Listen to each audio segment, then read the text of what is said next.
moving forward in faith. And for those of you who take notes, I want you to notice the words forward. And then I want you to notice the word faith. Because I believe that the church and every individual, every child of God, we ought to have a forward moving mindset. That we should continue to move forward to the greater things of God. And as we progress and move forward, we cannot leave out the element of faith, because moving forward will require us to have faith.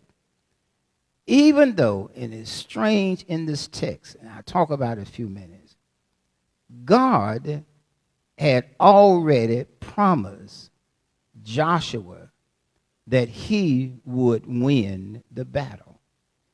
Even before the battle starts, Joshua had already been guaranteed victory in the midst of the war. But notice something else in the text. He still had to fight in the war, even though the promise of victory was already his. So he moved forward. When Joshua gets the call for help, and what was happening when the men of Gibeon sent to Joshua at the camp of Gilgal, saying, "Do not forsake your servants. Come up to us quickly. Save us. Help us. For all the kings of the Amorites who dwell in the mountains have gathered together against us." I want to explain verse 6 for a few moments. When you go back and study the history of verse 6, it was 5 kings and all of their armies came together to destroy the Gibeons. It was 5 of them, and all of their armies came to destroy the Gibeons. The reason that they wanted to destroy the Gibeons was because Gideon and Israel had made a bond together. They had become friends in so many words. And now the enemy came together to try to destroy them. You got to be careful who you try to destroy. Because when you try to destroy the people of God, then you are fighting a losing cause. Somebody ought to say amen. So Joshua now gets the call, and Joshua travels by night, and all of his men of war, the mighty men of valor, they're on their way to the battle, and that's when they receive the word from Lord. It's in verse 8. He said, "Do not fear them, for I have delivered them into your hands. Not a man of them shall stand before you." Now notice, the battle hadn't even started, but God had already promised them that victory is going to be theirs. You know, in the old church, we used to sing a song that victory is what? Is mine. We'll get in that church and we'll start singing, "Victory is mine."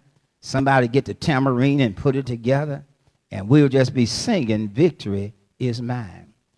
Nothing has changed. Victory is still ours. Regardless of what anybody say, that victory is already yours.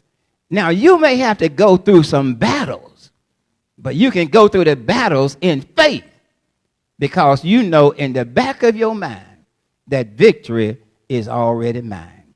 At the time of the text, Joshua finds himself in the battle with the enemy.